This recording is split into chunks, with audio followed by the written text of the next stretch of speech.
Okay, this is the third video in the series, okay, for the chapter Fundamental Unit of Life. So we'll continue from here. Cytoplasm, I think it is page number 62.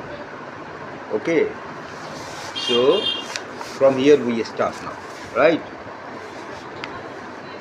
कह रहा है कि when we look at the temporary mount of onion peel as well as human cheek cell, we can see a large region of each cell enclosed by cell membrane.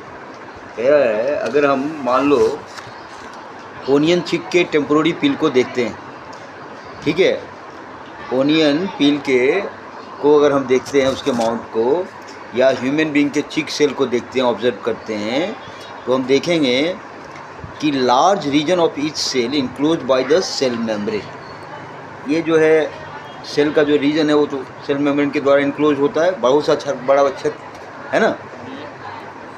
This region takes a very little stain, यानी अगर ये जो क्षेत्र है थोड़ा सा उसमें ज़्यादा स्टेन नज़र नहीं आता, मतलब ज़्यादा एरिया जो है कवर है सेल मेम्ब्रेन के द्वारा, है ना। It is called the cytoplasm, और ये जो एरिया है उसको बोलते हैं हम लोग क्या बोलते हैं, साइटोप्लाज्म बोलते हैं। The cytoplasm is the fluid content inside the plasma membrane. अब है क्या ये साइटोप्लाज्म? तो साइटोप्लाज्म जो है फ्लूइड कंटेंट है, फ्लूइड कंटेंट है इसके अंदर, प्लाज्मा मेम्ब्रेन के अंदर में जो लिक्विड प्लस सॉलिड दोनों मिक्सअप किया हुआ थोड़ा सा जो भी कंटेंट है, प्लाज्मा मेम्ब्रेन सेल का कवर हो गया प्लाज्मा मेम्ब्रेन, और इस प्लाज्मा मेम्ब्रेन के अंदर में जो भी कंटेंट है उसको बोलते हैं साइटोप्लाज्म, ठीक है। It also contain many specialised cell organelle, और ये जो साइटोप्लाज्म है इसके अंदर बहुत सारा स्पेशलाइज्ड जो है सेल ऑर्गेनल भी है ना, सेल ऑर्गेनल भी है। अब सवाल है कि स्पेशलाइज्ड सेल ऑर्गेनल की क्यों बात कर रहे हैं? जैसे हमने कहा कि जो मल्टी सेलुलर ऑर्गेनिज्म है उसके अंदर तो बहुत सारा सेल है, तो सेल मिलकर के ग्रुप बना लिया, टिश्यू बन गया, और वो टिश्यू जो है एक पर्टिकुलर जॉब को परफॉर्म करेगा, पर्टिकुलर जॉब को कंप्लीट करेगा, तो उसके लिए वो स्पेशलाइज्ड हो गया, ठीक है, स्पेशलाइज्ड हो गया। तो उसी तरह से कह रहा है कि जो यूनिसेलुलर ऑर्गेनिज्म है उसके अंदर भी काम का बंटवारा है, division of labour is there, right. तो किसके बीच में काम का बंटवारा है? तो सेल ऑर्गेनल जो है, यानी सेल के जो कंटेंट है, और ये जो साइटोप्लाज्म है ये क्या है? सेल का ही तो कंटेंट है ना। ये साइटोप्लाज्म क्या है? सेल के कंटेंट की बात करें तो हम लोग कंटेंट की ही बात कर रहे हैं, ठीक है। तो उसमें जो ऑर्गेनल होते हैं साइटोप्लाज्म में, each of these organelle perform a specific function, उनको अलग अलग काम दे दिया गया भैया। जो यूनिसेलुलर है उसको काम देगा, साइटोप्लाज्म में जो ये ऑर्गेनल्स हैं उसको काम दिया कि भाई तुमको ये करना है, तुमको ये करना है, तुमको ये करना है। जस्ट लाइक टिश्यू के लिए जो है सेल हो गया, उसी तरह से आप देख लो कि सेल के लिए जो है सेल ऑर्गेनल्स हो गया, है ना। तो वहाँ लेवल का डिवीजन हो जाता है। तो cell organelles are enclose by membrane, है ना। और ये जो सेल ऑर्गेनल हैं वो किस चीज़ से घिरे हुए हैं? मेम्ब्रेन से घिरे हुए हैं। In prokaryotes beside the absence of a defined nuclear region the membrane bound cell organelle are also absent. कह रहा है जो प्रोकार्योट्स के बारे में पढ़ा था, यूकार्योट्स और प्रोकार्योट्स के बारे में पढ़ा था ना, तो प्रोकार्योट्स में कह रहा है कि न्यूक्लियर रीजन डिफाइन नहीं होता, वहाँ पे न्यूक्लियस कहाँ पे है पता नहीं चलता, उसका रीजन डिफाइन नहीं होता प्रोकार्योट में, ठीक है।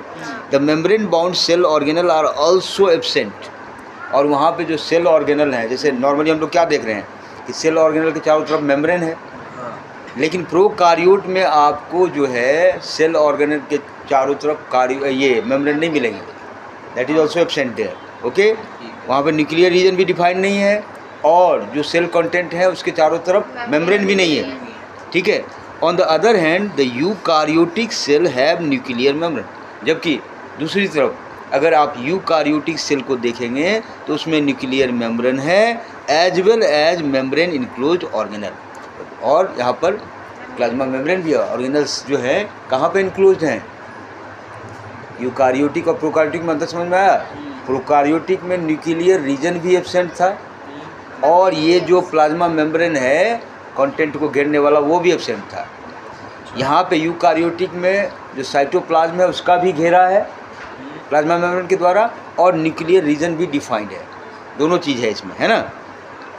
The significance of membrane can be illustrated with the example of viruses. अब ये जो मेम्ब्रेन है उसका क्या इम्पोर्टेंस है, इस बात को अगर आपको समझना है तो उसके लिए आपको वायरस का एग्जाम्पल लेना पड़ेगा, है ना।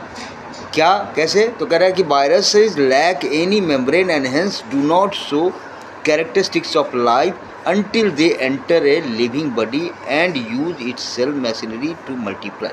अब वायरस के बारे में हम लोगों ने डिस्कस किया था कि वायरस के बारे में ये डाउट रहता है कि भैया हम लोग लाइफ प्रोसेस पढ़ा रहे थे क्लास 10 में, तो हमने बताया वहाँ पर कि लाइफ को कैसे आइडेंटिफाई करते हो, whether the life is there और नॉट। तो हम लोग देखते हैं मोशन देख करके कि मोशन है कि नहीं उसमें, अगर मोशन है तो हम कहते हैं लाइफ है। तो फिर वायरस के बारे में कैसे डिफाइन करेंगे, वायरस के बारे में कैसे डिफाइन करेंगे, है ना। तो वायरस के केस में तो भाई मोशन नहीं होता, जब तक वो बाहर है मोशन नहीं होता, है ना। तो इसलिए वायरस क्या है, वायरस लिविंग ऑर्गेनिज्म है या नॉन लिविंग ऑर्गेनिज्म है, ये डिफाइन करना बड़ा मुश्किल है। वायरस जब किसी बॉडी में जाता है तभी जाके वो एक्टिव होता है ना, यानी उसके मोशन में आता है, तो उसको क्या कहेंगे, पैरासाइट। जब बाहर है तब तो वो उसका मोशन नहीं है, जब अंदर है तब मोशन है। तो उस केस में how we will decide about that, ठीक है। इसको रुको थोड़ा सा बंद कर सकते हैं अभी। तो ये बात कह रहा है कि भैया जैसे वायरस के केस में होता था कि वायरस जो है जब तक ज़िंदगी से बाहर है, किसी के अंदर नहीं गया, तब तक वो वर्किंग नहीं है, इनएक्टिव है, और अंदर गया उसके बाद वर्किंग हो जाता है तब वो। तो इस क्या कारण है कि अंदर जाके एक्टिव हो गया, तो उसका रीज़न ये बता रहा है कि बाहर उसके चारों तरफ कोई मेम्ब्रेन नहीं है, lack of any membrane is there. लेकिन जब अंदर गया they enter a living body, और वहाँ पर सेल मशीनरी में वो उसके अंदर आ गया, क्या चीज़, मेम्ब्रेन के अंदर आ गया, और मेम्ब्रेन के अंदर आया उसके बाद ये अपना एक्टिविटी स्टार्ट कर दिया। यानी मेम्ब्रेन इंपॉर्टेंट होता है इसके लिए, वायरसेस के लिए, है ना। तो ये आप समझ लीजिए, इससे आपको ये आइडिया होगा कि भैया मेम्ब्रेन का क्या महत्व है। तो प्रोकार्योटिक सेल और यूकार्योटिक सेल में क्या अंतर है, प्रोकार्योटिक में मेम्ब्रेन है नहीं और ना ही न्यूक्लियर रीजन डिफाइन है, लेकिन यूकार्योटिक में न्यूक्लियर रीजन भी डिफाइंड है और मेम्ब्रेन भी है, यानी साइटोप्लाज्म का जो कंटेंट है वो मेम्ब्रेन के अंदर है। दिस इज़ द डिफरेंस, है ना। अब यहाँ पे कह रहा है कि filling the gaps in the following table illustrating differences between prokaryotic and in eukaryotic. यहाँ पे टेबल बना दिया है, आपको ये बताना है, गैप बताना है इसमें कि how you will distinguish between prokaryotic cell and eukaryotic cell. तो पहला दिया हुआ है पॉइंट कि प्रोकार्योटिक सेल जो होता है उसकी जो साइज होती है वो छोटी होती है, और यूकार्योटिक सेल जो है वो भी छोटा होता है, लेकिन दोनों के साइज में थोड़ा बहुत अंतर है। जैसे प्रोकार्योटिक सेल का जो साइज होता है ये 1 से लेके 10 माइक्रोमीटर तक होता है ना। माइक्रोमीटर का मतलब हुआ 10⁻⁻⁶ मीटर, तो वो आप सोच सकते हो कितना छोटा है। लेकिन ये जो है यूकार्योटिक सेल है उस थोड़ा सा उससे बड़ा है, इसका 5 से लेके 100 माइक्रोमीटर तक होता है, इसका जो है 1 से लेके 10 माइक्रोमीटर तक है, माइक्रोमीटर वो भी। ओवरऑल ये तो बहुत ज़्यादा जो है सो माइक्रो ऑर्गेनिज्म दे यार, राइट, वो तो है ही। लेकिन उसमें भी अगर आप ये कंपैरिजन करोगे कि प्रीकार्योटिक और यूकार्योटिक में कौन बड़ा है कौन छोटा है, तो उसके बेसिस पे हम कहेंगे कि यूकार्योटिक बड़ा है, क्योंकि ये 5 से लेके 100 माइक्रोमीटर तक होता है, और ये जो है 1 से लेके 10 माइक्रोमीटर तक होता है ना। दूसरा पॉइंट क्या है कि न्यूक्लियर रीजन जो है प्रोकार्योटिक में एब्सेंट रहता है, nucleus is not developed and known as, जो भी है nuclear region is not there, ठीक है। और यूकार्योटिक में न्यूक्लियर रीजन इज देयर, है ना। तीसरा कि इसमें जो है एक महत्वपूर्ण डिफरेंस, प्रोकार्योटिक में क्रोमोसोम सिंगल होता है, एक ही क्रोमोसोम होता है, लेकिन यूकार्योटिक में मोर देन 1 क्रोमोसोम, क्रोमोसोम की संख्या ज़्यादा होती है। चौथा, membrane bound cell organelle absent. अब वो कहना मेम्ब्रेन तो है ही नहीं, cell organelles are there, membrane bound cell organelle मतलब ऐसा सेल ऑर्गेनल जिसके चारों तरफ मेम्ब्रेन हो वो एब्सेंट होता है, किसमें, प्रोकार्योटिक में, और यूकार्योटिक में वो प्रेजेंट होता है। ये डिफरेंस है। ये बड़ा इंपॉर्टेंट क्वेश्चन बनता है आप लोगों का, है ना। फाइनल एग्जाम के लिए भी ये बड़ा इंपॉर्टेंट क्वेश्चन बनता है कि प्रोकार्योटिक सेल और यूकार्योटिक सेल में क्या अंतर है। तो ये अंतर आपको बताने पड़ेंगे। You have to explain all these differences, right. अब हम लोग डिटेल में समझते हैं कि सेल ऑर्गेनल क्या होता है ना। कह रहे every cell has a membrane around it to keep its own content separate from the external environment. जो भी सेल है उसके चारों तरफ हम लोग क्या देखते हैं, मेम्ब्रेन होता है। अब मेम्ब्रेन क्यों होता है, इसलिए मेम्ब्रेन होता है कि उसका जो अपना कंटेंट है, यानी उसके अंदर जो सेल ऑर्गेनल हैं उसको वो सेपरेट रखेगा दूसरे सेल के सेल ऑर्गेनल से, या उसके बाहर का जो इन्वायरमेंट है उससे सेपरेट। तो एक्चुअली मेम्ब्रेन का रिक्वायरमेंट इसलिए है कि एक्सटर्नल इन्वायरमेंट से अंदर के चीज़ को वो सेपरेट रखेगा।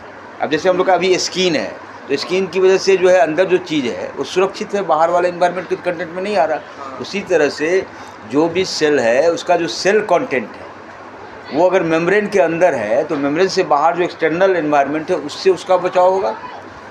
पहला चीज़ ये फ़ायदा होगा, ठीक है।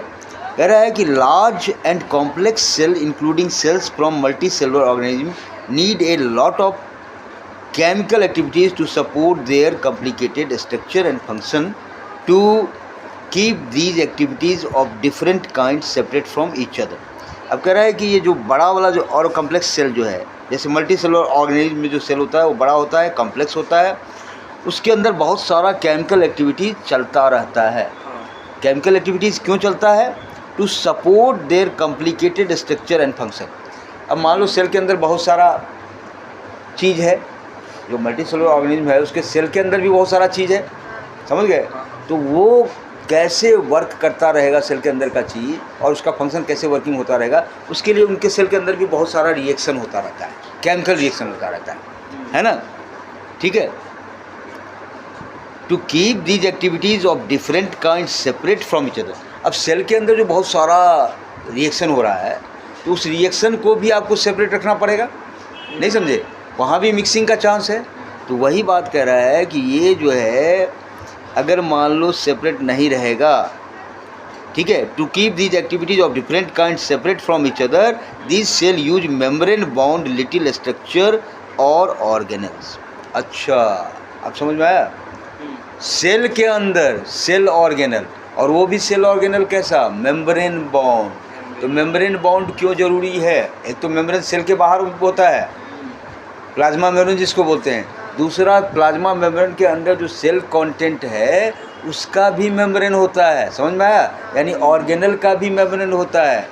तो ऑर्गेनल के मेम्ब्रेन की क्या ज़रूरत है ये हम लोग डिस्कस कर रहे हैं। भैया सेल का तो मेम्ब्रेन है ही, ऑर्गेनल के मेम्ब्रेन की क्या ज़रूरत है। तो ऑर्गेनल की मेम्ब्रेन की ज़रूरत ये है कि भैया सेल के अंदर बहुत तरह का एक्टिविटी चलता रहता है, तो उस एक्टिविटी की वजह से उनके अंदर केमिकल रिएक्शंस होता है, तो केमिकल रिएक्शन होने से अलग अलग प्रोडक्ट, तो उसको भी सेपरेट रखने के लिए सेल ऑर्गेनल भी जो है वो मेम्ब्रेन बाउंड होता है। बात समझ गए, यानी आप सेल का मेम्ब्रेन और सेल के ऑर्गेनल का मेम्ब्रेन दोनों में अंतर है, समझ में आया कि नहीं, ये चीज़ है ना। हाँ, तो मतलब आप कह सकते हैं कि हाँ, जो ये हमारा एंडोप्लाज्मिक रेटिकुलम है, हाँ, उसके पास भी एक वॉल टाइप स्ट्रक्चर है, मतलब हाँ, प्लाज्मा मेम्ब्रेन की तरह एक मेम्ब्रेन है। Of course it is there. Organelle का मेम्ब्रेन क्यों आवश्यक है, तो हमने बताया कि जो मान लो कॉम्प्लेक्स क्या कहते हैं मल्टी सेलुलर ऑर्गन में क्या होता है कि जो सेल होते हैं वो कॉम्प्लेक्स होते हैं। कॉम्प्लेक्स होने का मतलब सेल के अंदर बहुत सारे सेल ऑर्गेनल हैं और उस सेल ऑर्गेनल के अंदर भी एक्टिविटी चलता रहता है, समझ गए।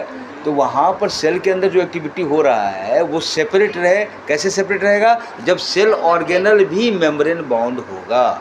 हालांकि ये जो प्रोकार्योटिक सेल है उसमें नहीं है ना मेम्ब्रेन बाउंड सेल ऑर्गेनल, वही हम लोग डिस्कस कर रहे थे यहाँ पर कि membrane bound cell organelle is absent. ये नहीं हम कर रहे हैं कि यहाँ पर मेम्ब्रेन नहीं है, सेल का तो मेम्ब्रेन है ही, प्लाज्मा मेम्ब्रेन इज देयर, लेकिन सेल ऑर्गेनल का जो है मेम्ब्रेन नहीं है। किस में, प्रोकार्योटिक सेल में। ये समझ में आया अंतर, ये चीज़ तुम्हारा कल क्लियर नहीं हुआ था, ये चीज़ नहीं हो गया था। प्रोकार्योटिक सेल में अब ये दिमाग में रखिए, सेल का जो मेम्ब्रेन है वो प्लाज्मा मेम्ब्रेन है और सेल के अंदर जो कंटेंट है सेल ऑर्गेनल उसका भी मेम्ब्रेन है। वो मेम्ब्रेन क्यों है, उसका पर्पस क्या है हमने बताया। हाँ, लेकिन उसमें भी कुछ सेल ऐसे हैं जिनको प्रोकार्योटिक सेल कहते हैं, वहाँ पर नहीं है। सेल ऑर्गेनेल का मेम्ब्रेन नहीं है वहाँ पे, यूकार्योटिक सेल में है। समझ में आया? अच्छा, अब वही हम सेल ऑर्गेनेल के बारे में डिटेल में पढ़ रहे थे, है ना। कह रहे हैं कि some important example of cell organelle which we will discuss now are endoplasmic reticulum. अब यहाँ पर सेल ऑर्गेनल के बारे में हम लोग पढ़ रहे हैं।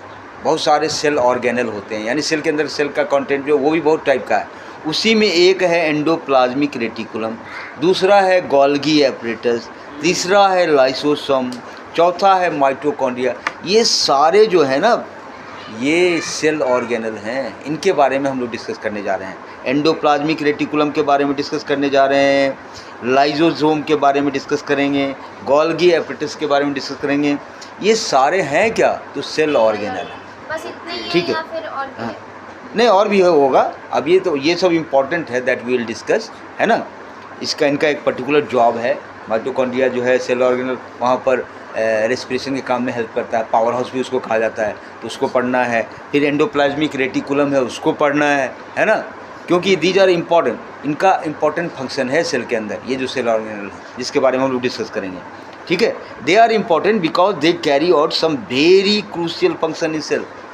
ये वही बात तुमने जो कहा कि इतना ही है, किससे ज़्यादा भी तो होंगे, बहुत सारे होंगे, लेकिन इनको हम लोग डिस्कस कर रहे हैं। पहले क्यों डिस्कस कर रहे हैं, क्योंकि इनका ज़्यादा इम्पॉर्टेंट है और ये जो सेल के अंदर जो है बहुत ही क्रूशियल फंक्शन परफॉर्म करते हैं, है ना, ठीक है।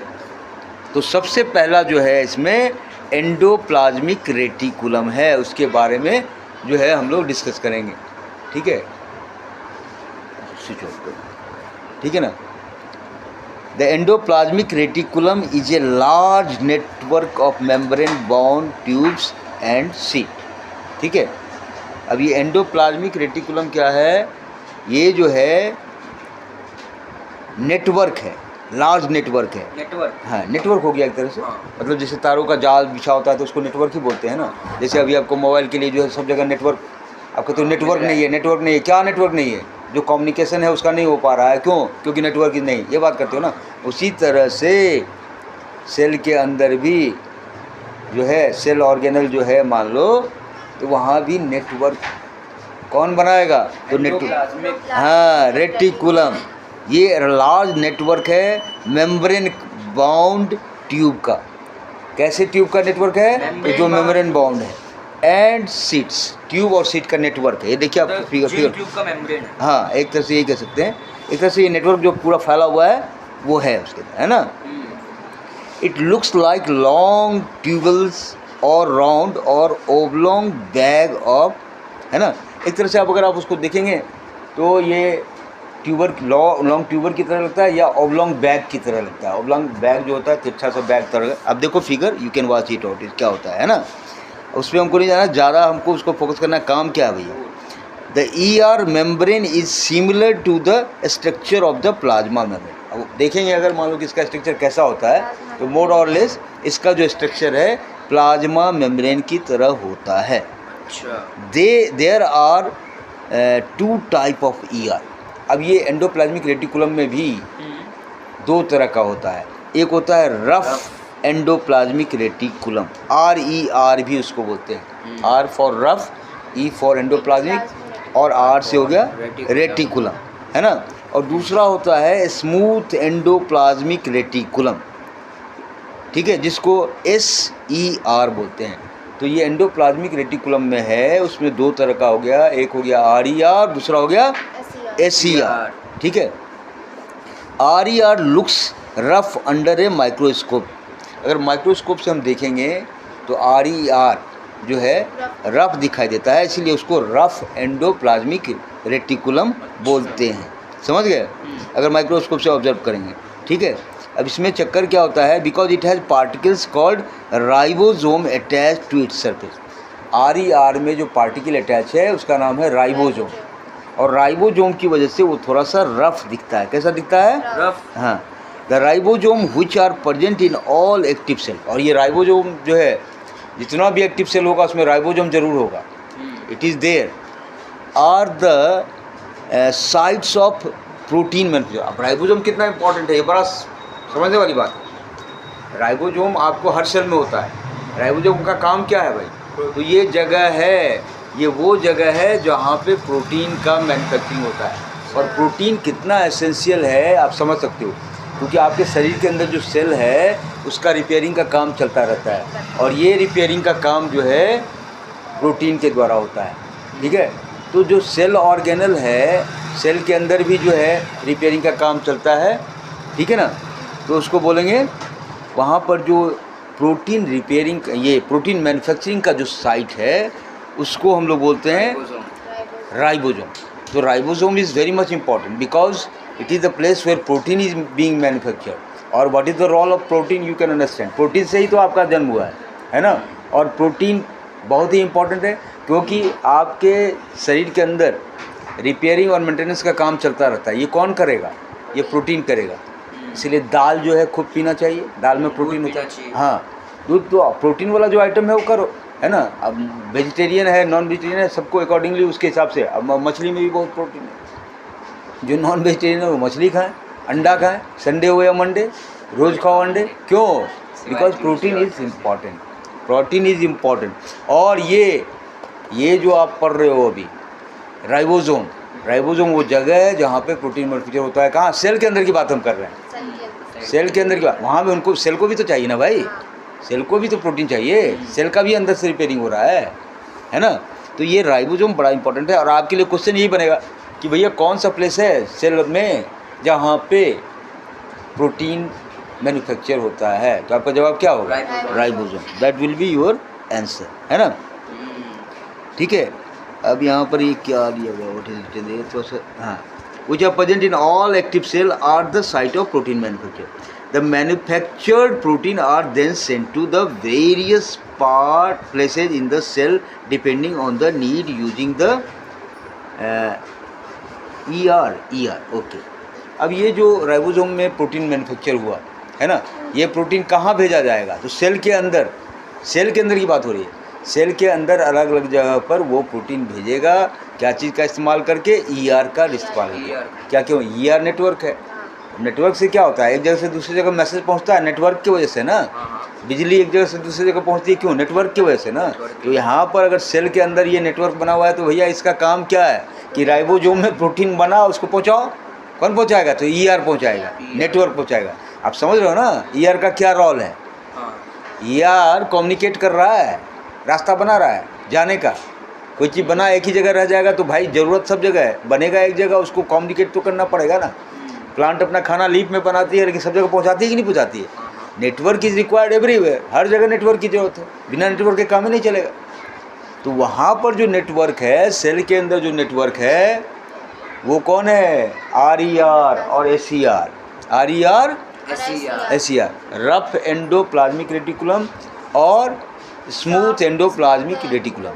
और RER के अंदर जो है अभी हम लोगों ने पढ़ा किसी के बारे में, राइबोसोम इज देयर। हाँ, प्रोटीन मैन्युफैक्चर करता है और फिर उसको सेल के अंदर डिफरेंट पार्ट में उसको वो सर्कुलेट करेगा ER के द्वारा। ठीक है। The SER help in the manufacturing of fat molecule. अब वहाँ आप देखो अंतर क्या है, पूछेगा RER और SER में क्या अंतर है भाई? तो RER में राइबोसोम है जहाँ प्रोटीन का मैन्युफैक्चरिंग होता है साइट, और SER में फैट मॉलिक्यूल। फिर भाई आप कहोगे भाई सेल को भी सब चीज़ चाहिए, जैसे आपको चाहिए प्रोटीन, फैट, कार्बोहाइड्रेट, है ना, उसी तरह से सेल को भी चाहिए। समझ गए ना। और सेल में ये काम कौन करेगा? तो सेल ऑर्गेनल करेगा। ठीक है। तो सेल ऑर्गेनल में जो प्रोटीन बनने का साइट है वो RER में। SER में क्या है? फैट बनने का, है ना। ठीक है। तो कह रहा है कि SER help in the manufacture of fat molecule, fat molecule के बनने में मदद करता है, या लिपिड को बनने में मदद करता है। इम्पॉर्टेंट इन सेल फंक्शन, जिसका एक रोल है। क्या रोल है? सेल के फंक्शनिंग में इसका भी एक रोल है। Some of these protein and lipids help in building up cell membrane. और ये जो प्रोटीन है और ये जो लिपिड हैं वो आपको सेल मेम्ब्रेन बनाने में भी मदद करते हैं। सेल का जो मेम्ब्रेन बनता है उसको बनाने में भी ये हेल्प करते हैं। This process is known as membrane biogenesis. और ये जो लिपिड और प्रोटीन मेम्ब्रेन बनाने में हेल्प करते हैं, इस पूरे प्रोसेस को हम लोग बोलते हैं membrane biogenesis. Some other proteins and lipids function as enzyme and hormone, ठीक है। और कुछ प्रोटीन और लिपिड जो है एंजाइम के रूप में भी काम करते हैं, हार्मोन के रूप में भी काम करते हैं। हार्मोन का क्या काम है? एक्टिवेट करना रिएक्शन को। एंजाइम का क्या काम है? एक्टिवेट करना, है ना। Directly they do not participate but they activate the reactions, so they are very important. If enzyme is not there, आपका शरीर में जो है खाना भी नहीं पचेगा, वहाँ पर एक्टिवेशन चलता रहता है ना। तो एंजाइम का बहुत बड़ा रोल है ना। आप डॉक्टर के पास भी जाते हो, खाना नहीं पचता है तो वो एंजाइम देता है, एंजाइम ही देता है। उसने डॉक्टर कौन दवा देगा? तो एंजाइम ही देगा। कोई सा एंजाइम होता है। एंजाइम क्या होता है? डाइजेस्टिव एंजाइम होता है, बहुत सारे एंजाइम। तो एंजाइम आपको रिएक्शन करवाते हैं, है ना। रिएक्शन को तेज कराएंगे, एक्टिवेट करेंगे, ठीक है। हार्मोन का भी वही काम है। हार्मोन जो है, अब आप लोग कौन सी क्लास में हो? 9th में हो। हाँ, तो इस एज में जो है बहुत सारे हार्मोन्स आपके बॉडी के अंदर एक्टिवेट होते हैं, है ना। इसीलिए कि आपका मूंछ निकल रहा, दाढ़ी निकल जाता है, जो भी है, बहुत सारे परिवर्तन होते हैं, गर्ल्स में भी बॉयज़ में भी। ये परिवर्तन क्यों होते हैं? ये हार्मोनल चेंज होता है। बॉडी के अंदर बहुत सारे हार्मोन बनते हैं जो आपके शरीर के अंदर बहुत सारा परिवर्तन लाते हैं। इसलिए अजीब अजीब सा बिहेव भी करते हैं। 9th में बच्चे चले जाते हैं तो पहले चिड़चिड़ापन, हाँ, चिड़चिड़ापन आता है। 8th तक माता पिता को लगता है कि अरे यार बच्चे सारा बात मान रहे थे, अब ये 9th में जाके अपना करने लगते हैं। कैसे कर रहे हैं ये? तो भाई उनका भी प्रॉब्लम नहीं है, उनके शरीर के अंदर जो परिवर्तन हो रहा है उसके वजह से जो है उनके अंदर इस तरह की फीलिंग्स आ रही है।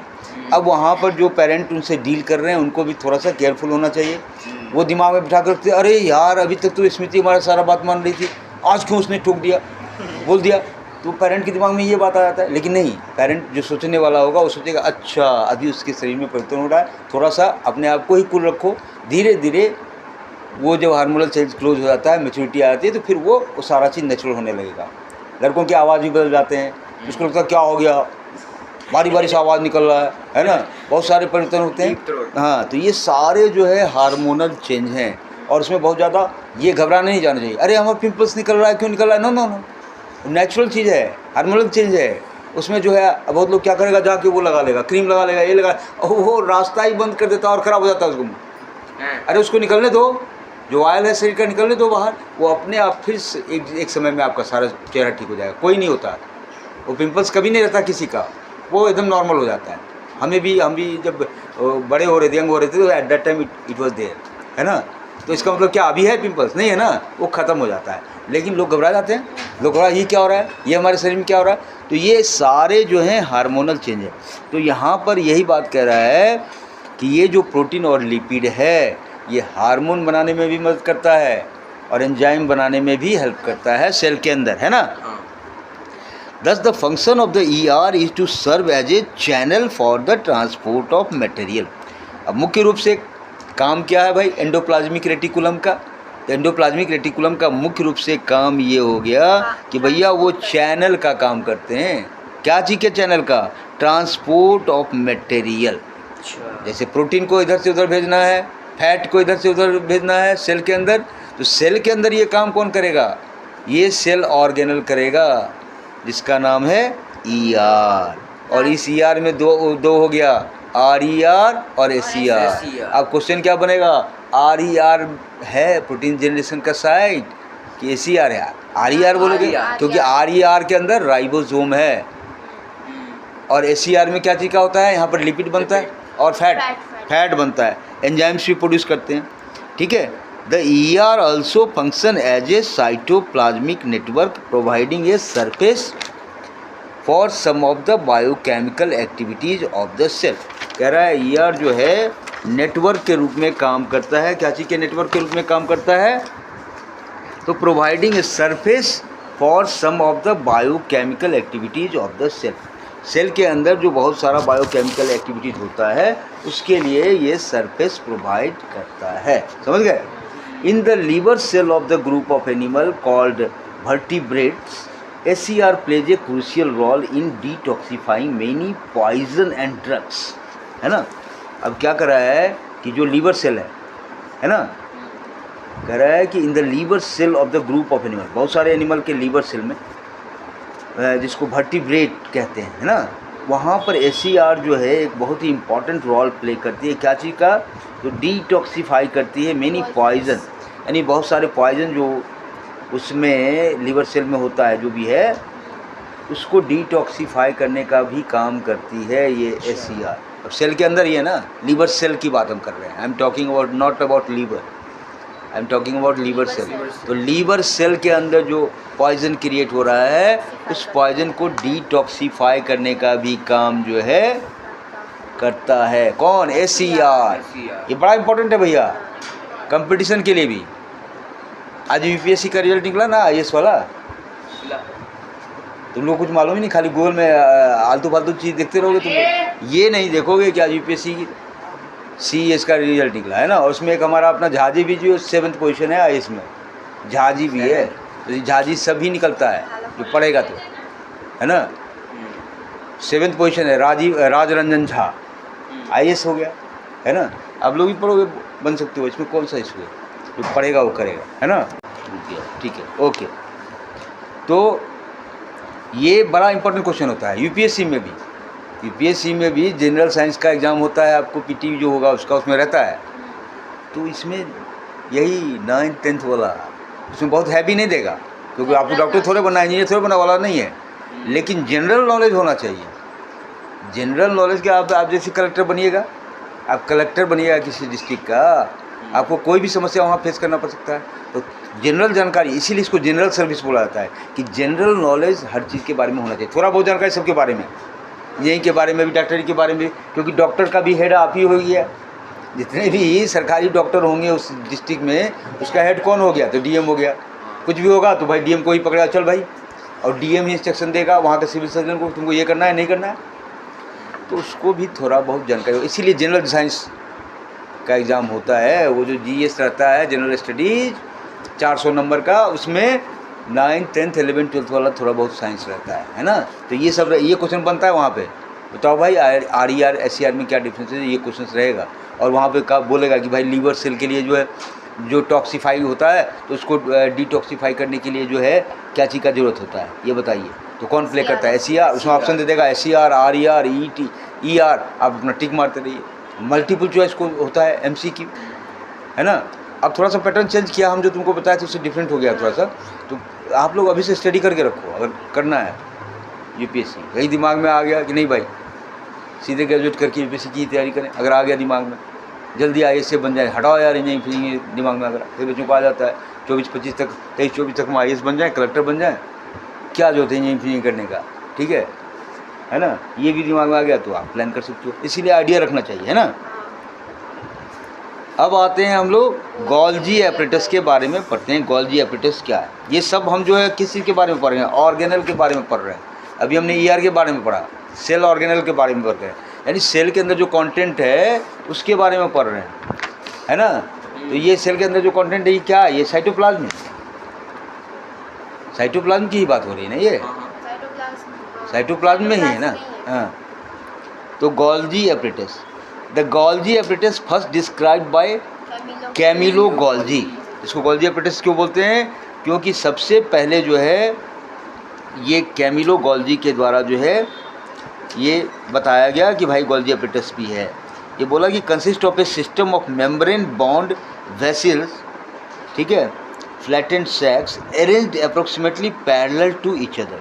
और ये जो गोल्जी एपरेटस है ये क्या होता है कि ये system of membrane bond, membrane जैसा वेसल्स है, वेसल्स का मतलब हुआ फ्लैटेंड सैक्स, सैक्स का मतलब बोरी बोलते हैं उसको, बैग टाइप का है, फ्लैटेंड बैग है जो पैरेलल अरेंज है, ठीक है। These membrane often have connection with the membrane of ER.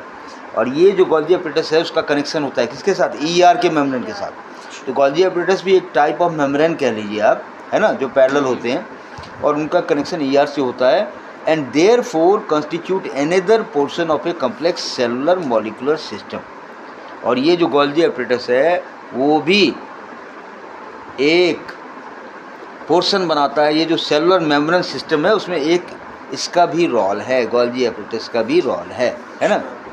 The material synthesized near the ER is packaged and dispatched to various target inside and outside of the cell through the Golgi apparatus.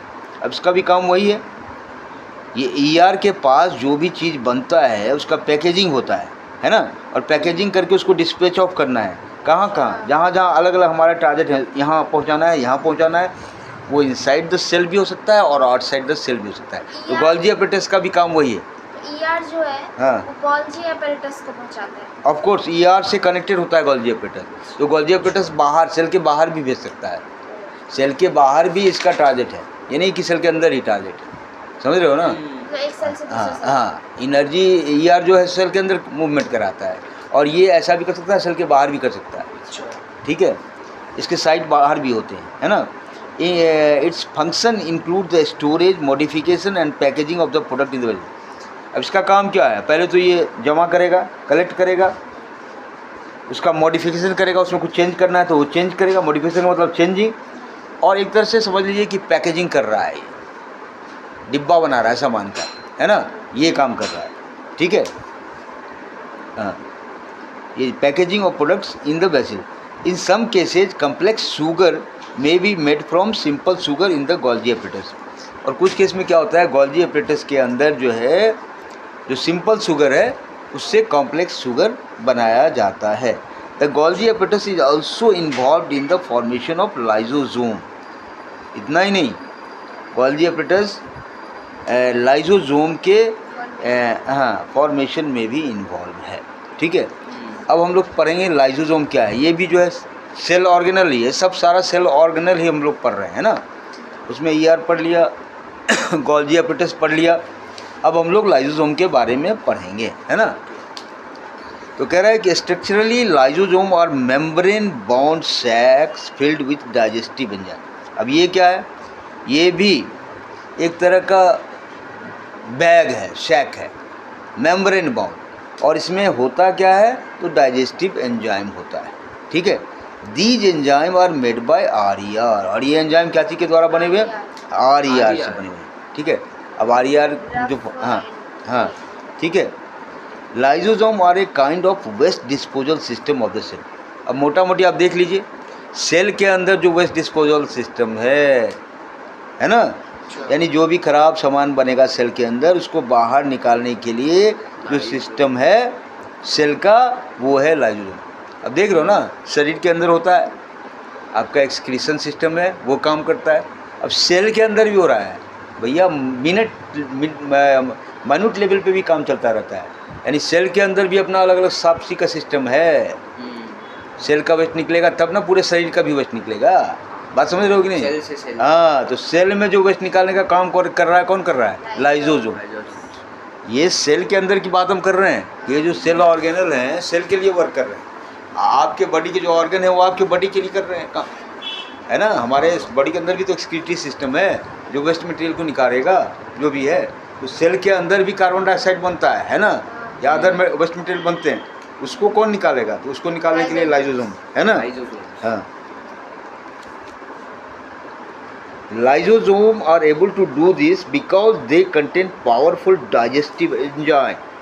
ये ऐसा कैसे कर पाते हैं, इसलिए कर पाते हैं कि लाइजोजोम एक बैग है जिसके अंदर एंजाइम होता है, और एंजाइम जो है उसका काम है रिएक्शन कराना, पावरफुल एंजाइम आर देयर, तो रिएक्शन करा करके उस जो भी वेस्ट मटेरियल है उसको ख़त्म करता है ना। During the disturbance in the cellular metabolism, ठीक है। अब ये कह रहा है capable of breaking down all organic material, यानी जो भी ऑर्गेनिक मटेरियल है उसको तोड़ने के लिए एंजाइम चाहिए, और वो एंजाइम कहाँ पे होता है, तो लाइजोजोम में होता है, ठीक है। During the disturbance in cellular metabolism, आप यहाँ पर सेलुलर मेटाबॉलिज्म एक टर्म आ रहा है। मेटाबॉलिज्म का मतलब होता है उपापचय, उसको हिंदी में बोलते हैं, पूरे बॉडी का जो सिस्टम है कैसे वर्क कर रहा है, कैसे ये मेटाबॉलिज्म। तो जो सेलुलर मेटाबॉलिज्म मतलब सेल का भी तो अपना एक हेल्थ है ना, मेटाबॉलिज्म का मतलब हो गया हेल्थ, समझे ना। तो सेल का भी अपना हेल्थ है ना, तो सेल का हेल्थ तभी ठीक रहेगा, तो सेल के अंदर अगर कोई पॉइजन बनता है तो उसको निकालेगा, नहीं निकालेगा तो फिर उसका हेल्थ ठीक रहेगा। पॉइजन जहाँ भी क्रिएट हो उसको निकालना चाहिए इमीडिएटली। माइंड में भी बहुत तरह की खराब बातें आ जाती हैं, नेगेटिव बातें, हाँ, तो वो भी पॉइजन है, उसको कैसे निकालोगे? नहीं निकालोगे तो वो जहर तुम्हारे शरीर के अंदर फैलेगा, है ना। तो उसके निकालने का तरीका है कि बढ़िया लोगों के साथ बैठिए, बढ़िया विचार सुनिए, बढ़िया किताब पढ़िए, बढ़िया चीज़ थॉट्स, और अपने वाइब्रेशन को, अपने वाइब्स को सही रखिए। अब वाइब्स को सही नहीं रखिएगा तो वो पॉइजन फिर आपको डिस्ट्रॉय कर देगा, ये जान लीजिए, समझ गए ना। तो वही बात यहाँ पर भी कर रहा है। इस सेल के अंदर जो पॉइजन बन रहा है, उस पॉइजन को अगर नहीं निकाला जाए, या बॉडी के अंदर अब 2 दिन आप टॉयलेट नहीं जाओ, लेटिन नहीं जाओ, पूरा जहर बन जाएगा, टॉक्सिक हो जाएगा बॉडी, समझ रहे हो। इसीलिए कहते हैं कि रेगुलरली जो है आप अपना वेस्ट जो है एक सिस्टम में रखिए, तब आपका शरीर स्वस्थ नज़र आएगा। एक यूट्यूबर ने ऐसे ही किया। हाँ, तो इसीलिए पॉइजन कहीं भी बने उसको टिकने नहीं देना है, बाहर करो उसको, ठीक है। नेक्स्ट क्या है हमारा? Mitochondria. This is also very much important cell organ, है ना। कह रहा है mitochondria are known as the power house of the cell. अब भैया सेल के अंदर शक्ति कहाँ से आएगी? तो ये माइटोकॉन्ड्रिया को बोला जाता है कि ये पावर हाउस है। मतलब पावर हाउस का मतलब क्या? ऑक्सीजन का सोर्स होगा ये, समझ गए ना। आपके हर एक सेल को ऑक्सीजन चाहिए, समझ रहे हो ना। इसीलिए आपके स्कूल में अगर प्राणायाम कराता है वो बढ़िया कराता है। वो क्या है कि आप ज़्यादा मतलब रोक के और फिर ज़्यादा देर के बाद उसको ओपन करते हो तो ज़्यादा एयर आपके अंदर जाएगा, oxygen oxygen oxygen oxygen 2 minute के लिए ऑक्सीजन आपको अदर देगा। वही कल वो तिरहन का सुन रहे थे, डॉक्टर तिरहन है स्पेशलिस्ट, मेदांता हॉस्पिटल उसी का है, ठीक है ना। बड़का प्राइम मिनिस्टर फलाना चिल्ला का ऑपरेशन करने में, है ना। वो तिरहन क्या कर रहा था? ऑक्सीजन के बारे में बता रहा था। हमको याद आ गया ऑक्सीजन का बात, कि आपका जो ब्रेन सेल है उसको अगर 1 सेकंड के लिए ऑक्सीजन नहीं मिले तो डेड हो जाएगा, है ना। हार्ट को अगर 10 सेकंड नहीं भी मिले तो उसका जुगाड़ है। ब्रेन को 1 सेकंड भी नहीं, हाँ, ब्रेन को 1 सेकंड भी नहीं मिले तो उसका जुगाड़ नहीं है। और ब्रेन सेल के पास ऑक्सीजन कहाँ से पहुँचेगा? फेफड़ा के थ्रू जो है ऑक्सीजन पहुँचता है। बात समझ रहे हो? ब्रेन सेल इतना वाइटल, तो हर जगह जो है ऑक्सीजन का रिक्वायरमेंट है। ये ऑक्सीजन पर ही आपका साथ, तो इसीलिए प्राणायाम जो है अगर आप करते हो तो बहुत बढ़िया एक्सरसाइज, वो बता रहा था, ठीक है। और वो बताया क्या कि सबसे बड़ा बीमारी क्या है? तो सबसे बड़ा बीमारी आलस है। उतना बड़ा डॉक्टर से पूछा, बताइए सर कि कौन सा बीमारी प्रॉब्लम क्रिएट करता है, हार्ट डिजीज़ की ये वो पूछ रहा था उससे। बोला कि कोई बीमारी प्रॉब्लम क्रिएट नहीं करता है, सबसे बड़ा बीमारी आलस है। बोला कि ये ऑक्सीजन लेने का प्रैक्टिस करते रहिए, प्राणायाम करिए, वो बताया। जबकि वो क्या है? डॉक्टर है ना, साइंटिस्ट है एक तरह से। वो बता रहा है आपको कि प्राणायाम का क्या बेनिफिट है, क्योंकि सारा खेला ऑक्सीजन का है। ऑक्सीजन आपके शरीर में अगर सही ढंग से नहीं पहुंचेगा तो आप सेल डेड हो जाएगा। आप अगर अपने शरीर को सिस्टम्स को समझ लोगे कि भाई ये चीज़ इंपॉर्टेंट है, तो फिर उस चीज़ को लोगे ना। अब जैसे मैं कह रहा हूँ गर्म पानी पी लो, उसका क्या एडवांटेज है? वो सर्कुलेशन बढ़ाया ब्लड में, ब्लड का आपका मूवमेंट जब ब्लड का बढ़ेगा सही तरीके से होगा तो यू विल फील लाइटर, है ना। आप देखते हो ना, आप जैसे सो के उठने के बाद तुम 1 गिलास पानी पीते हो गर्म पानी पीने से पहले, अब पानी के पीने के बाद आप कैसा महसूस करते हो? अंतर महसूस करते हो कि नहीं करते हो? अब जैसे उठते हैं लगता है कि यार उठा ही नहीं होता, मैं भी उठा पाते, गिर ही जाऊँगा, अब लाइट जलाऊँगा। जहाँ 2 गिलास गर्म पानी करके पिया उसके बाद हाँ, ठीक है। तो इसीलिए if you are able to understand your system then you can act properly and you can take care of your health. Health is most important. Whatever we are doing, हम जो भी कर रहे हैं ज़िंदगी में, IAS बन जाए, ये कर लें वो कर लें, अरे क्यों कर रहे हो भाई? किस लिए कर रहे हो? हेल्थ। ओके, यहाँ से ओके, ठीक है। तो माइटोकॉन्ड्रिया के बारे में जो है हम लोग पढ़ रहे थे, नहीं तो माइटोकॉन्ड्रिया क्या है? पावर हाउस है सेल का। Mitochondria have 2 membrane covering. Membrane covering, इसमें 2 मेम्ब्रेन कवरिंग है। The outer membrane is porous while the inner membrane is deeply folded. कह रहा है कि बाहर वाला जो मेम्ब्रेन है उसमें छेद है, पोरस है वो, है ना। और जो दूसरा मेम्ब्रेन है वो फोल्डेड है, कई बार मुड़ा हुआ है, नहीं। These folds increase surface area. अब क्यों? तो फोल्ड जो है उसका बेनिफिट क्या है? वो फोल्डेड है। फोल्डेड होने की वजह से क्या होगा कि उसका जो सरफेस एरिया है उस मेम्ब्रेन का बढ़ जाएगा, नहीं। अब मेम्ब्रेन अगर छोटा रहे, एक थोड़ा सा जगह में आ जाए, अब उसको फोल्ड करके रखा हुआ है, क्यों? क्योंकि हमको सरफेस एरिया बढ़ाना है। सरफेस एरिया क्यों बढ़ाना है? कि ज़्यादा सरफेस एरिया होगा तो वहाँ पे एटीपी जनरेटिंग केमिकल जो है रिएक्शन ज़्यादा मात्रा में हो सकता है। अब ये एटीपी के बारे में क्लास 10 में पढ़ोगे आप लोग। अभी हमने पढ़ाया लाइफ प्रोसेस में एटीपी क्या होता है। तो सारा एनर्जी जनरेटर जो होता है सेल के लिए वो एटीपी पे ही होता है। एटीपी का फुल फॉर्म है एडिनोसिन ट्राईफॉस्फेट, है ना, एडिनोसिन ट्राईफॉस्फेट। तो एडीपी से एटीपी। अब ये वहाँ पर लाइव प्रोसेस में हम पढ़ा रहे थे रेस्पिरेशन 10th क्लास में, है ना। देयर एटीपी कम्स कि रेस्पिरेशन में ऑक्सीजन के द्वारा जो है एनर्जी प्रोड्यूस करने का जो साइट है वो एटीपी मॉलिक्यूल उसको बोला जाता है ना। तो यहाँ पर भी हम लोग वही बात कर रहे हैं। माइटोकॉन्ड्रिया क्या है? माइटोकॉन्ड्रिया को पावर हाउस बोला जा रहा है। क्या बोला जा रहा है? Power house. ये ऑक्सीजन जनरेट करेगा, तो इसलिए एटीपी की भी बात वहाँ पे हो गई। एटीपी का फुल फॉर्म बता रहा है यहाँ पे, एडिनोसाइन ट्राईफॉस्फेट मॉलिक्यूल इसको बोलते हैं। याद रखना, ये जीके का भी इंपॉर्टेंट क्वेश्चन है, ठीक है। ATP is known as the energy currency of the cell. भैया एनर्जी कहाँ पे है सेल में? तो वो एनर्जी करेंसी उसको बोलते हैं। क्या बोलते हैं? एटीपी, ठीक है। The body uses energy stored in ATP for making new chemical compound. नया केमिकल कंपाउंड बनाना है, उसके लिए जो हमारा स्टोर्ड एटीपी है उसका इस्तेमाल बॉडी करता है ना। Mitochondria are strange organelle in the sense that they have their own DNA and ribosome. अब कह रहा है कि माइटोकॉन्ड्रिया थोड़ा सा अलग टाइप का ऑर्गेनल है, स्ट्रेंज है। क्यों? क्योंकि इसका अपना डीएनए भी होता है और अपना राइबोसोम भी होता है। माइटोकॉन्ड्रिया के अंदर भी राइबोसोम है ना। सेल के अंदर तो राइबोसोम पढ़ लिए थे हम लोग। उसके अंदर था ना हाँ एंडोप्लाज्मिक हाँ, रेटिकुलम। ठीक है। तो ये कह रहा है कि ये थोड़ा सा स्ट्रेंज इसलिए है कि भैया इसका अपना डीएनए है और अपना राइबोसोम है ना। Therefore mitochondria are able to make some of their own protein. अब इसका फ़ायदा क्या है? राइबोसोम है, तो राइबोसोम हमने डिस्कस किया था। राइबोसोम क्या है? प्रोटीन क्रिएशन का साइट है, जगह है वहाँ। तो अगर इसके अंदर राइबोसोम है तो ये अपना प्रोटीन खुद बना लेगा। ये इसका बेनिफिट है, ठीक है। उसके बाद है नेक्स्ट ऑर्गेनल जो हम लोग स्टडी करने जा रहे हैं, वो है plastids. Plastids are present only in plant cell. और ये प्लास्टिड एनिमल सेल में नहीं होता। ये जो हम लोग कंबाइंडली पढ़ रहे हैं सेल ऑर्गेनल, तो कुछ ऑर्गेनल एनिमल सेल में होते हैं, कुछ प्लांट में। तो प्लास्टिड्स के बारे में अगर पढ़ रहे हैं तो प्लास्टिड्स के बारे में इसलिए पढ़ रहे हैं कि ये प्लांट सेल में होता है, ये ऑर्गेनल, है ना, प्लांट के सेल में होता है। हाँ, there are 2 type of plastid. Plastid में 2 तरह के होते हैं। एक होता है क्रोमोप्लास्ट, है ना, एंड दूसरा होता है ल्यूकोप्लास्ट। क्रोमोप्लास्ट जो है कलर्ड प्लास्टिड्स है और ल्यूकोप्लास्ट जो है वाइट और कलरलेस प्लास्ट। वैसे भी ल्यूको का मतलब होता है वाइट। ल्यूको जो वर्ड है ना उसका मतलब होता है वाइट।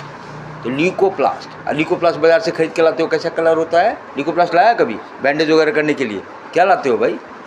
जो हाथ वगैरह जो टूट जाता है, बांधा जाता है उसको, वही है, उसी को बोलते हैं ल्यूकोप्लास्ट। कभी उसका कलर देखा है कैसा है कलर? वाइट ही होता है। हाँ, तो ल्यूको का मतलब हुआ वाइट, है ना। तो यहाँ पे कह रहा है जो ये प्लास्टिड्स है ये 2 तरह के होते हैं। एक होता है ल्यूकोप्लास्ट और दूसरा क्रोमोप्लास्ट। क्रोमो का मतलब होता है कलर। अब ध्यान से देखोगे, अगर वर्ड का मतलब समझ गए ना, बहुत सारा चीज़ समझ में आ जाएगा। क्रोमो का मतलब है कलर। तो ये क्रोमोप्लास्ट जो है वो क्या है? Containing the permanent chlorophyll are known as chloroplast. अब क्रोमोप्लास्ट के अंदर क्लोरोप्लास्ट, हाँ, क्लोरोप्लास्ट प्लांट में पढ़ा था ना, क्या होता है? ग्रीन होता है ना, कलर होता है ना, उसके अंदर ग्रीन पिगमेंट्स होता है कि नहीं होता है? तो क्रोमोप्लास्ट के अंदर में क्लोरोप्लास्ट होता है और वो बड़ा ही इम्पोर्टेंट है फोटोसिंथेसिस के लिए। तो समझ रहे हो? प्लास्टिड जो है प्लांट सेल की बात कर रहे हैं और प्लांट सेल का ऑर्गेनल है प्लास्टिड्स। और प्लास्टिड्स क्यों इम्पोर्टेंट है? क्योंकि इसके अंदर ल्यूकोसाइट है और क्रोमोसाइट है, और क्रोमोसाइट में वो आता है क्लोरोप्लास्ट, और क्लोरोप्लास्ट ना हो तो खाना ही ना बने, फोटोसिंथेसिस का प्रोसेस ही नहीं हो। इसीलिए प्लास्टिड्स जो है बहुत ही इम्पोर्टेंट सेल ऑर्गेनल है। बात है समझ में? क्लोरोफिल जो होता है प्लांट में, जितना भी क्लोरोफिल होता है वो सब क्रोमोप्लास्ट में आता है। क्लोरोप्लास्ट में आएगा। अरे भैया ये हम लोग सेल ऑर्गेनल की बात कर रहे हैं ना यार, सेल ऑर्गेनल की बात कर रहे हैं ना। तो सेल ऑर्गेनल मतलब सेल के अंदर का कंटेंट की बात कर रहे हैं ना। अरे वहाँ पर होगा तब तो पूरे शरीर में भी होगा। क्लोरोप्लास्ट जो होता है वो प्लास्टिड्स में होता है। हाँ, प्लास्टिड्स क्या है? सेल ऑर्गेनल है। और प्लास्टिड्स के अंदर जो है हमने अभी पढ़ा ना, ल्यूकोसाइट और क्रोमोसाइट क्या पढ़े हैं? प्लास्टिड्स के अंदर 2 पार्ट पढ़े हैं कि नहीं? ल्यूकोसाइट, क्रोमोप्लास्ट और ल्यूकोप्लास्ट। तो अब वही डिस्कस करते हैं। ल्यूकोप्लास्ट व्हाइट होता है, क्रोमोप्लास्ट कलर्ड होता है। और कलर्ड क्यों होता है? तो इसके अंदर जो है क्लोरोफिल होता है। क्लोरोप्लास्ट इज देयर, और क्लोरोप्लास्ट का कलर क्या होता है? ग्रीन। तो क्रोमो अगर आप समझ लीजिए, क्रोमो का मतलब होता है समथिंग रिलेटेड टू कलर, है ना? ये बात समझ में आया? और chloroplast also contain various yellow और ऑरेंज पिगमेंट। ग्रीन वाला तो होता है, ये येलो और ऑरेंज पिगमेंट भी होता है उसके अंदर। किसके अंदर? क्लोरोप्लास्ट के अंदर, ठीक है? इन एडिशन टू क्लोरोफिल, मतलब क्लोरोफिल के अलावा ये येलो और ऑरेंज पिगमेंट्स भी होता है, ठीक है? The internal organization of the chloroplast consist of numerous membrane layer. Chloroplast के अंदर का जो ऑर्गेनाइजेशन है वो क्या है? उसमें बहुत सारे मेम्ब्रेन लेयर हैं। Embedded in a material called stroma. कैसे? उसमें जो मटेरियल है, जुड़ा हुआ मटेरियल, वो उसको स्ट्रोमा बोलते हैं, ठीक है? हाँ। These are similar to mitochondria in external structure. देखने में ये माइटोकॉन्ड्रिया की तरह ही लगता है। प्लास्टिक सेल, प्लांट सेल का है ये, है ना? उसके बाद हम लोग आते हैं फाइनली वैक्यूल्स। वैक्यूल्स क्या होता है भाई? Vacuoles are storage sacs for solid और लिक्विड कंटेंट।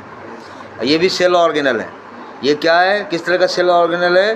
तो ये बैग है, स्टोरेज बैग है। क्या चीज़ को कंटेन करने के लिए? सॉलिड और लिक्विड, ठीक है? Vacuoles are small size in animal cell. Animal cell में जो वैक्यूल होगा वो छोटे साइज का होगा, जबकि प्लांट सेल में जो वैक्यूल होगा वो बड़े साइज का होगा। The central vacuole of some plant cell में occupy 50 to 90% of the cell volume. अच्छा, अब ये समझ लो, प्लांट सेल में ये जो सेंट्रल वैक्यूल होता है वो कितना जगह घेर के रखेगा? 50 से 90% तक पूरे सेल वॉल्यूम का ये कवर अप कर लेगा, ठीक है? तो in plant cell much time is left now over 8 minutes, okay? हैं 8 मिनट में ये कवर हो जाएगा। सेल डिवीजन बचा रहेगा थोड़ा सा, ठीक है? हाँ, अब इसमें कुछ क्वेश्चन है वो करना भाई, है ना? वैक्यूल्स के बारे में। These include amino. अच्छा, ये यहाँ पे कह रहा है कि in plant cell vacuoles are full of cell sap and provide turgidity and rigidity. अब ये जो वैक्यूल है इसका क्या काम है? ये सेल को रिजिडिटी और टर्जिडिटी प्रोवाइड करता है ना? और इसमें क्या क्या चीज़ होता है? तो they include amino acid, sugars, various organic acids and some protein. Amino acid होता है, शुगर होता है, बहुत सारे ऑर्गेनिक एसिड होते हैं और कुछ प्रोटीन भी होता है ना? In single celled organism like amoeba the food vacuole contain the food item that the amoeba has consume.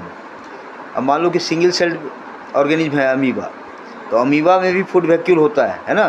Food vacuole जो होता है वो फूड आइटम कंटेन करता है जो अमीबा कंज्यूम करता है ना? अमीबा जो भी फूड कंज्यूम करेगा वो कहाँ चला जाएगा? फूड वैक्यूल में जाएगा, समझ गए ना? क्योंकि यूनिसेलुलर है। तो वैक्यूल क्या है? वैक्यूल एक तरह से बैग हुआ ना, वही डिस्कस कर रहे थे ना हम लोग। तो अमीबा सेल है, सेल के अंदर वो वैक्यूल का क्या काम है कि जो भी खाना खाएगा वो लेगा, सब जाता है फूड वैक्यूल में। और फूड वैक्यूल के यहाँ पर उसको स्टोमक तो है नहीं, फूड वैक्यूल में ही जाता है, ठीक है? ये हो गया इसका। उसके बाद ये ब्लू वाला जो क्वेश्चन है वो ट्राई करना आप लोग, ये होमवर्क है आप लोग का, है ना? ये आप लोग ट्राई करेंगे, ब्लू वाला क्वेश्चन जो है you all need to try. अब आते हैं हम लोग, इसका मतलब है कि each cell thus acquire the structure and ability to function because of the organization of its membrane and organelle. कह रहा है कि अगर मान लो सेल के अंदर ये मेम्ब्रेन न होते, ये ऑर्गेनल नहीं होते, तो भैया सेल जो है अपनी एक्टिविटी को परफॉर्म नहीं कर पाते, क्योंकि सेल के अंदर भी एक स्ट्रक्चर है, मेम्ब्रेन है, ऑर्गेनल्स है, वो उसको एक पर्टिकुलर जो है शेप प्रोवाइड करता है और पर्टिकुलर फॉर्मेट प्रोवाइड करता है, जिसकी वजह से सेल वर्क कर पाता है, ठीक है? तो cell thus has a basic structural organization, है ना? इस तरह से सेल जो है हमारे शरीर का बेसिक स्ट्रक्चरल ऑर्गेनाइजेशन बोलेंगे। स्ट्रक्चर वहीं से शुरू होता है। सेल ऑर्गेनल सब मिल करके एक पर्टिकुलर स्ट्रक्चर दे दिया सेल को, और सेल मतलब पूरे बॉडी का, पूरे सिस्टम का स्ट्रक्चर स्टार्ट कहाँ से होता है ना। अब जैसे मकान है तो मकान का स्ट्रक्चरल यूनिट जो है आप क्या कहोगे, ब्रिक कहोगे। अब ब्रिक के अंदर बहुत सारा मिट्टी है, ये है, वो मिला के ब्रिक बना है, तो वो हो गया ब्रिक का ऑर्गेनल्स। लेकिन जहाँ तक स्ट्रक्चरल यूनिट की बात करेंगे तो हम ब्रिक से स्टार्ट करते हैं ना कि ऑर्गेनल से स्टार्ट करते हैं। उसी तरह से सेल जो है हमारे शरीर का बेसिक यूनिट है। ये चैप्टर का ही नाम था, क्या नाम था, फंडामेंटल यूनिट ऑफ लाइफ। वहाँ पर आ गए ना उस पॉइंट पर कि ये ऑर्गेनाइज्ड स्ट्रक्चर कहाँ से स्टार्ट होता है, किसको नाम देते हैं, ऑर्गेनाइज सेल को देते हैं, है ना सर। हाँ, सेल एटम ही है ना। क्या सर सेल एक एटम ही है ना। एटम किसने कह दिया एटम? सेल एटम होता है। सेल के अंदर बहुत सारा एटम हो सकता है, एटम अलग चीज़ है भैया। हेलो, एटम यूनिट, आप यहाँ यूनिट की बात करो, एटम की बात नहीं करो। आप केमिस्ट्री नहीं पढ़ रहे हैं, यहाँ बायोलॉजी पढ़ रहे हैं। अब एटम की बात करेंगे तो एटम वो अलग चीज़ है। एटम जो है वो कुछ ऐसा चीज़ है जिसके बारे में डॉल्टन ने बताया, पढ़ेंगे वो चैप्टर। एटम है ना, तो वहाँ पर वो बताया कि एटम जो है सबसे छोटा यूनिट है मटेरियल का वहाँ पे। हालांकि अब पता चल गया कि नहीं, उसका भी छोटा यूनिट है। एटम को भी सब डिवाइड किया जाता है, वो पढ़ना है सब एटॉमिक पार्टिकल है। आपके चैप्टर 4 होगा एटम एंड मॉलिक्यूल, जब पढ़ाएंगे eight that time will be discussing, ठीक है। तो वो चीज़ नहीं है। अब सेल को एटम मत मान, सेल में तो बहुत सारे एटम होंगे भाई, सेल में तो बहुत सारे एटम होंगे, एक एटम की बात क्यों करते हो, है ना। ये चीज़ नहीं है। हाँ, सेल को आप यूनिट बोलो, एक यूनिट जिसमें वो सारा प्रॉपर्टी है, जो मकान का जो प्रॉपर्टी है वो सारा प्रॉपर्टी वो ब्रिक के अंदर है कि नहीं है, बेसिक यूनिट हो गया। उसी तरह से पूरे शरीर का जो प्रॉपर्टी वो डिपेंड कर रहा है सेल पे ना। सेल है, सेल से मिलकर के टिश्यू, टिश्यू से मिलके ऑर्गन, ऑर्गन से ऑर्गन सिस्टम। तो बेसिक कहाँ से स्टार्ट हुआ, ऑर्गेनाइजेशनल स्ट्रक्चर कहाँ से स्टार्ट हुआ, है ना। तो इसीलिए सेल को बोलते हैं फंक्शनल यूनिट ऑफ लाइफ, जहाँ से वो फंक्शन का काम करना स्टार्ट करता, फंक्शनल। अब सेल ऑर्गेनल फंक्शनल यूनिट तो नहीं है। सेल ऑर्गेनल जो है सेल के अंदर वर्क कर रहा है एक एक चीज़, लेकिन एक यूनिट तैयार हो गया सिस्टम का, वो फंक्शनल यूनिट हो गया सेल, ठीक है। अब जो है ओनली 3 मिनट्स आर लेफ्ट ना। Cell division, new cells are formed in the organism in order to grow. अब ऐसा नहीं है एक सेल से, मल्टी सेलुलर ऑर्गेनिज्म में अगर बहुत सारे सेल हैं तो ये सेल कहाँ से बना है, एक सेल से ही आया है, एक सेल से ही आया है सेल, उसका डिवीजन होता है। सेल डिवीजन अगर नहीं होता तो सेल से सेल नहीं बनता, बात समझ रहे हो। हाँ, ये कल भी बताए थे हम। तो कह रहा है कि new cells are formed in organism in order to grow, बढ़ने के लिए नए सेल का बनना आवश्यक है। To replace old dead and injured cell, और जो पुराने सेल हैं, जो डेड सेल हैं या जो इंजोर्ड सेल हैं, उनका भी रिप्लेसमेंट होता रहता है, मतलब नया सेल शरीर के अंदर बनता रहता है, ठीक है। And to form gamete required for reproduction, gamete भी बनता है, रिप्रोडक्शन के लिए जैमेट चाहिए, है ना, वो भी सेल से ही बनता है। The process by which new cells are made is called cell division. समझ गए, नया सेल जो बनता है उसके लिए जो प्रोसेस है उसी को हम लोग बोलते हैं cell division. There are 2 main type of cell division, mitosis and meiosis. 2 तरह का सेल डिवीजन होता है, माइटोसिस और मियोसिस, है ना। The process of cell division by which most of the cell divide for growth is called mitosis. ज़्यादातर cell division जो होता है वो माइटोसिस के द्वारा होता है। अच्छा, यानी सेल कहाँ से आया, सेल डिवीजन से आया। और सेल डिवीजन 2 तरह से होता है, माइटोसिस और मियोसिस। ये दोनों तरफ अलग अलग तरीका है सेल डिवीजन का, है ना। तो ज़्यादातर सेल डिवीजन जो होता है माइटोसिस से होता है, ठीक है। और उस प्रोसेस में जो हर एक सेल है उसको क्या बोलते हैं, मदर सेल बोलते हैं, है ना। Mother cell divide to form 2 identical daughter cell. अब एक सेल डिवाइड करके 2 डॉटर सेल बनाएगा, है ना। डॉटर सेल उसको क्यों बोलते हैं, वो मेन सेल हुआ, है ना, ठीक है। हाँ, अभी है, it is there. Daughter cell have the same number of chromosome as mother cell.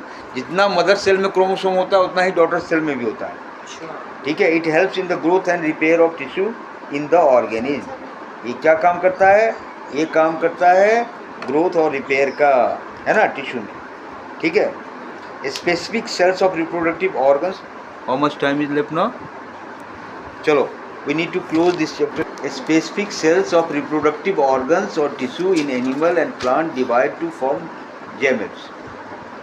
जो रिप्रोडक्टिव ऑर्गन है उसमें भी कुछ खास सेल होते हैं, चाहे वो एनिमल और प्लांट में, है ना।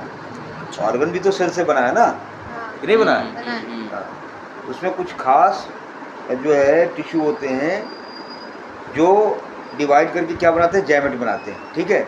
विच after fertilization give rise to offspring. और वो जैमेट जब फर्टिलाइज करता है तो ऑफ स्प्रिंग का मतलब हुआ नवजात शिशु। नवजात शिशु, न्यू बॉर्न बेबी जिसको बोलते हैं। तो जैमेट जब फर्टिलाइज करता है, जब रिप्रोडक्शन पढ़ेंगे तो उस समय जो है, ठीक है।